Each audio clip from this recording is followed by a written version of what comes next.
पकड़ा गया ना। ले जाओ इसे और फिर से हमारा पीछा किया तो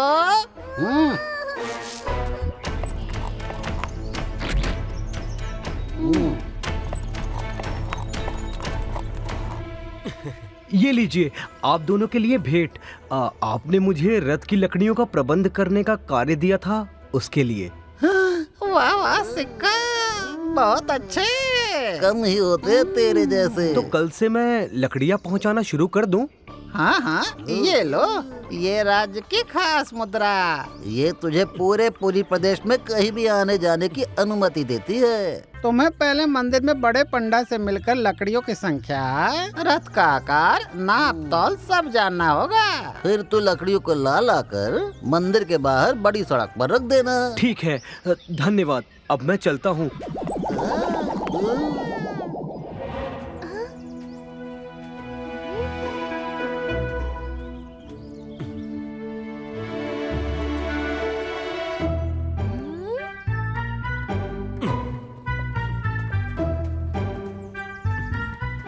बड़े पंडा जी, कौन थे वो लोग?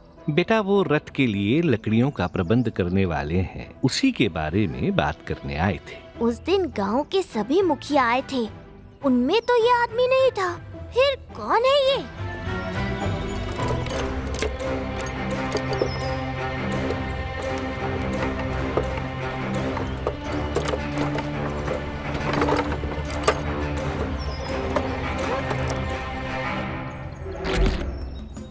भाई, आज लकड़ियाँ लाते लाते बहुत देर हो गई। गटरू मटरू जी ने कहा है हम आज रात महल के सेवागृह में रुक सकते हैं।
भाई, भूख लगी है।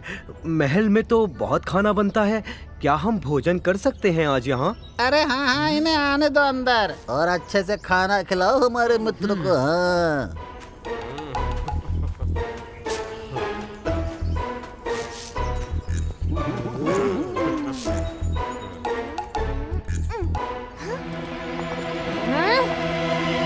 महाराज, सेनापति जी, सुनिए।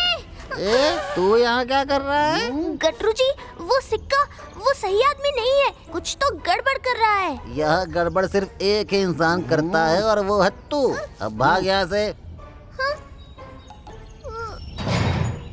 जगन, अब मैं क्या करूं? कैसे सचेत करूं महाराज और सेनापति जी को? कहाँ है तू? जल्दी आ। अरे आ गया। तेरे चक्कर में मुझे इतनी मेहनत करनी पड़ती है। अब मित्र है तो मदद तो करेगा ना। अब जल्दी सोच क्या करें, नहीं तो वो सिक्का कुछ ना कुछ अनर्थ जरूर करेगा।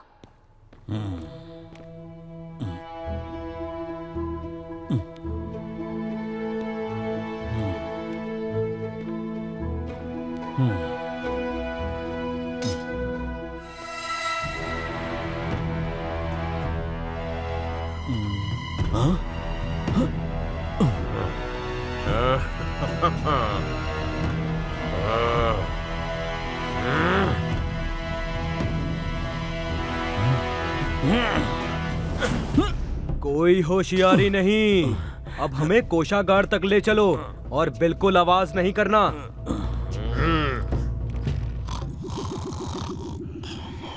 सोते हुए को जगाने का मजा ही कुछ और है। सेनापति जी, उठिए जल्दी। बलराम तुम यहाँ कैसे? सेनापति जी, आप मेरे अंदर आने की चिंता छोड़िए और जो चोर डाकू आपके महल में हैं, उनकी चिंता कीजिए। क्या? हाँ हाँ, जल्दी जाइए, कहीं कोई अनहोनी ना हो जाए। अरे जल्दी महाराज के कक्ष की ओर।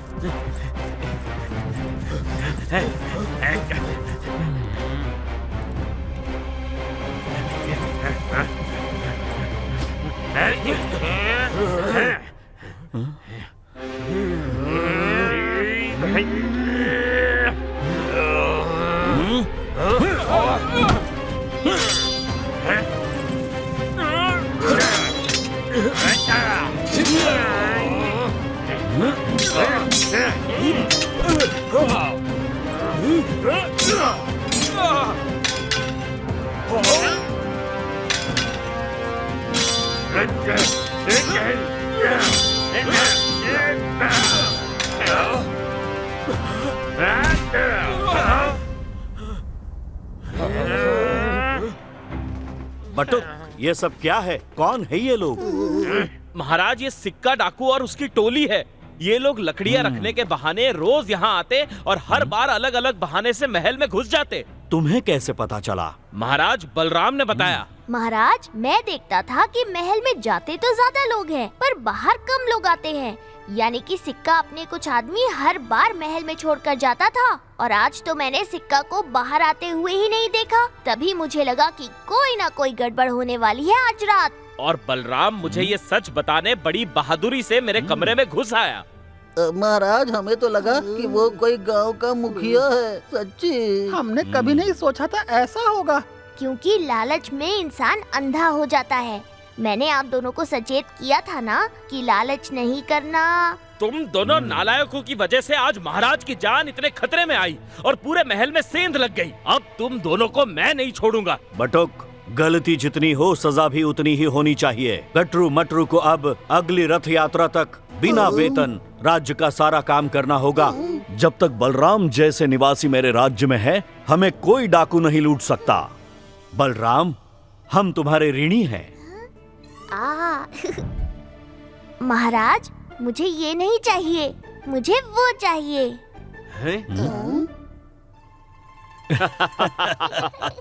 तूने अगर पहले ही मेरी मदद कर दी होती तो महाराज की जान पर इतना बड़ा संकट नहीं आता। देख बलराम, सबको अपने कर्मों की सजा मिलती है और सबके सुख दुख उनके कर्मों का ही फल है। इसीलिए मैं नियति के खेल के बीच में नहीं आता। लगता है ज्यादा खा लिया। अभी तो कहा था लालच बुरी बात है। सच में लालच बुरी बात है। लालच इंसान की सही गलत को परखने की, जानने की शक्ति को खत्म कर देता है, और मित्र के साथ रसगुल्ले बांटने की शक्ति को भी।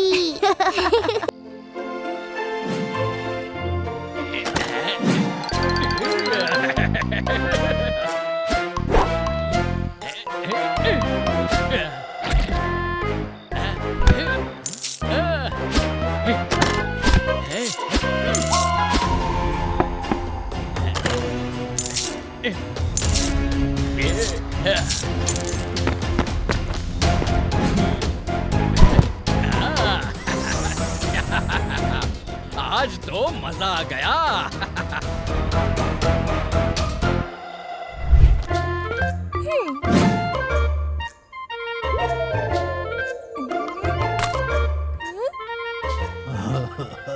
हे भगवान, ये सब क्या हो गया?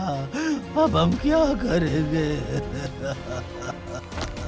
क्या हुआ बंसी काका? कल रात हमारे घर में चोरी हो गई। बेटी के ब्याह के लिए जितना धन और गहने जमा किए थे सब चला गया। हमारे यहाँ भी 3 दिन पहले चोरी हुई, जबकि मैंने अपना सारा धन अच्छे से छुपा के रखा था। फिर भी जाने कैसे चोर को मेरे धन का पता चल गया। इन सब के जैसे कहीं हमारी दुकान में भी चोरी ना हो जाए। वैसे ही हमारे पास इतना सा है, यदि ये भी चोरी हो गया तो। चोरी हुई तो नहीं ना, अभी से इतना भयभीत। ये सब भी तो कितने भयभीत है। हमें महाराज को इसके बारे में बताकर उनसे सहायता मांगनी चाहिए।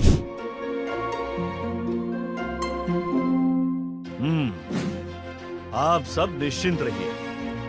हम इस चोर को पकड़ के आप सबका धन और गहने अवश्य वापस दिलवाएंगे। सेनापति बटुकनाथ, अपने सैनिकों को रात में सचेत और सतर्क रहने का आदेश दे दीजिए। गटरू मटरू, जी महाराज। तुम दोनों भी इस चोर को ढूंढने में जुट जाओ। जी महाराज।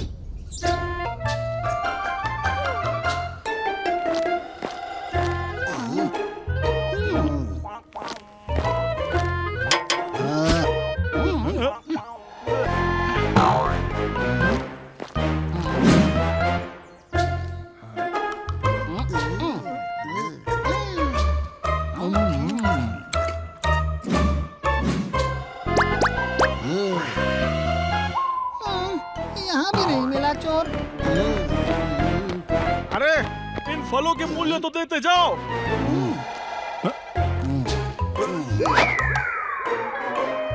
महाराज ने कहा है चोर को ठीक से ढूंढने के लिए।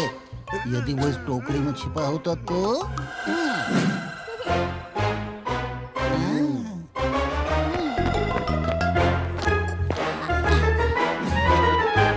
चिंता मत कर, वो देख पगड़ूमल आ रहा है।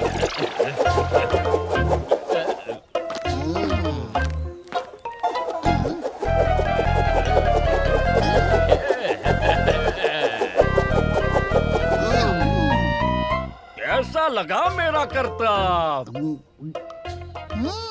इस अंगूर से भी अधिक आनंददायक। इससे भी अधिक आनंद देने वाला करतब देखना चाहोगे? उसके लिए अपनी अपनी पगड़ियाँ उतारकर मुझे दे दो।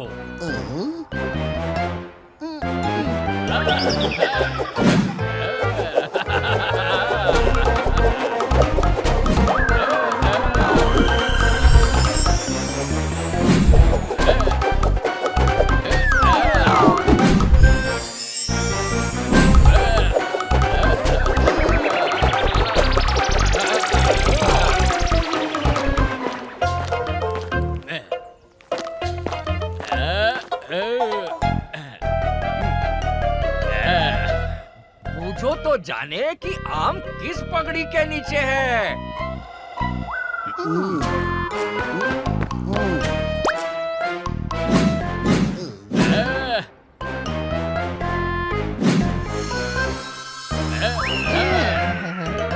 हाँ, करतब अच्छा था, परंतु हमारी आंखों से कुछ नहीं छिप सकता।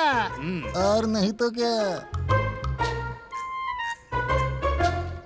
आप दोनों तो बड़े ज्ञानी प्रतीत होते हो।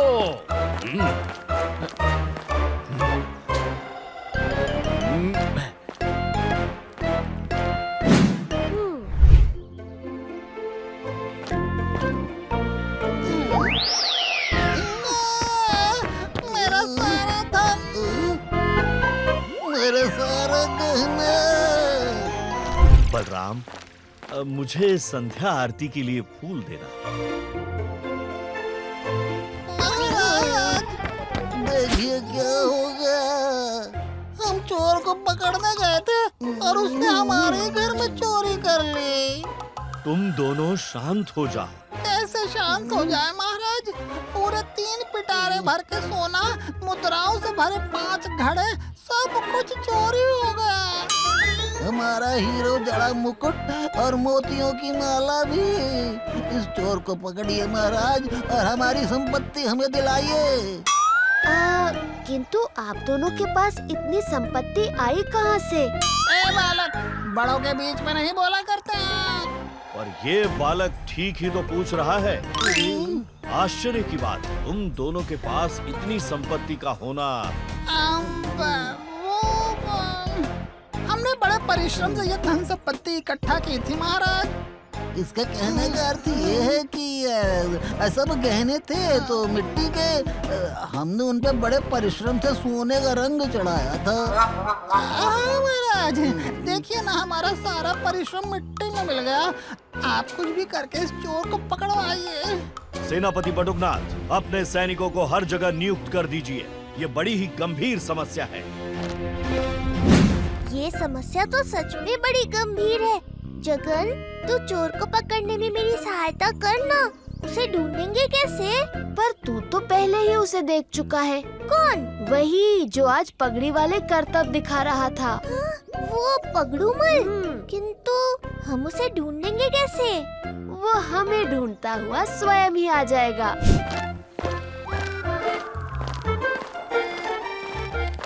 काका, ये मेरा मित्र है किशन। अभी अभी दक्षिण से यहाँ आया है। मैं अपना सारा धन यहाँ किसी व्यापार में निवेश करना चाहता हूँ।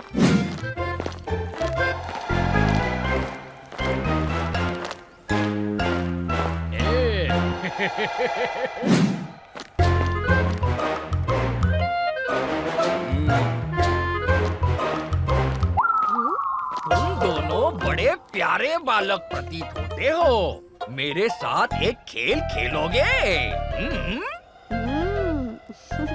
अवश्य, बताइए क्या खेल खेलेंगे? तुम दोनों अपनी अपनी पगड़ी मुझे दे दो। मैं तुम्हें एक करतब दिखाता हूँ। अब देखो किसकी पगड़ी किसके सर।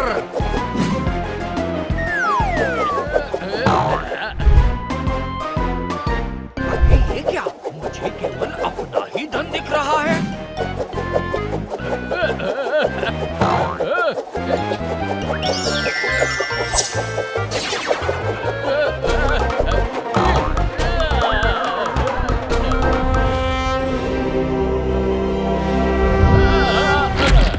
ये कैसी माया थी? ये मैंने क्या देख लिया? बलराम की पगड़ी तो आपने पहनी ही नहीं।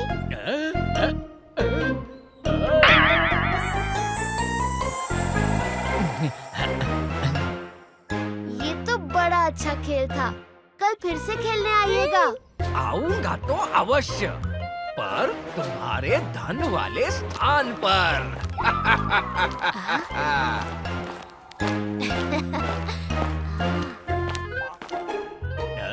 यही कहीं उस बालक का धन छिपा है। ये तो सोने का भंडार है। इतना सोना मैंने अपने पूरे जीवन में नहीं देखा।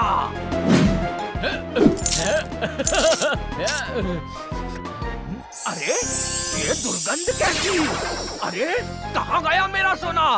ये तो गोबर है।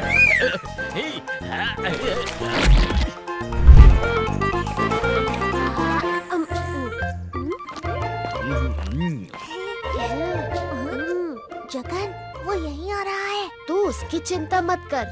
उसके लिए तो एक पगड़ी ही पर्याप्त है। तू आनंद से बैठकर माखन खा।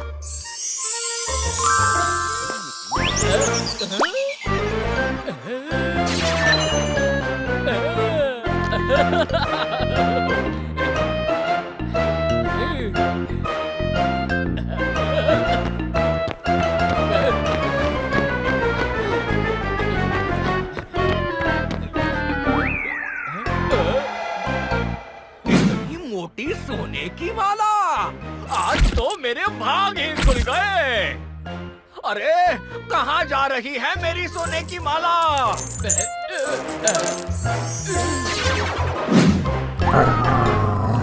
कहाँ गई मेरी माला? बचाओ! अरे कोई मुझे इस कुत्ते से बचाओ!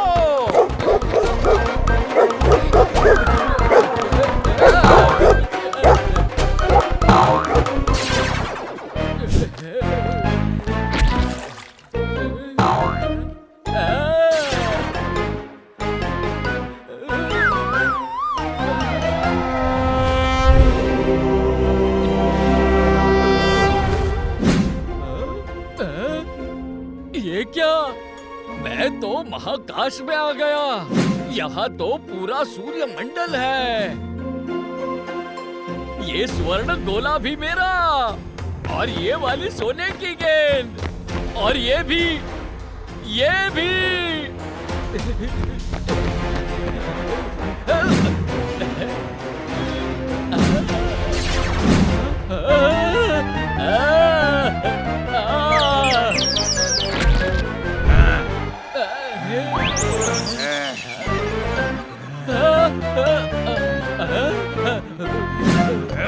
अरे यही है वो जो सबकी पगड़ियां लेकर भागा है।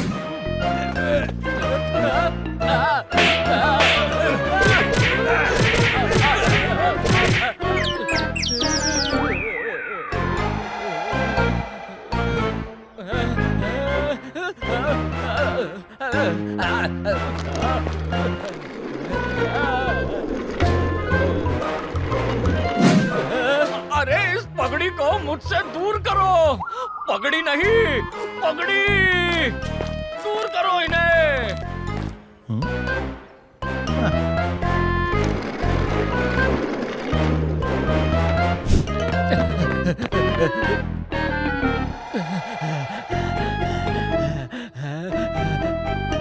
अरे तुम तो वही बालक हो जिसके मित्र की पगड़ी मैंने पहनी थी।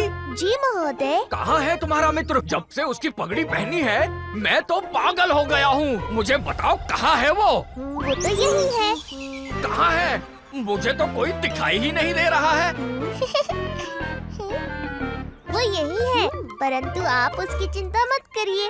मेरे मित्र ने कहा है कि यदि आप अपनी इस दशा से मुक्त होना चाहते हैं, तो सभी का चुराया हुआ धन उन्हें लौटाकर क्षमा मांग ले और फिर निस्वार्थ भाव से प्रभु जगन्नाथ की भक्ति में लग जाएं। तभी आपके पापों से आपको मुक्ति मिलेगी। मुझसे बहुत बड़ी भूल हो गई। मैं करूँगा, सब करूँगा।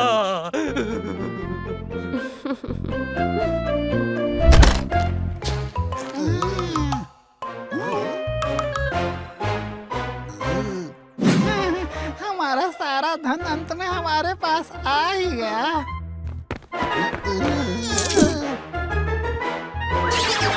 अरे ये क्या? हाँ? जैसे हमने महाराज से कहा था, ठीक वैसे ही हमारा सारा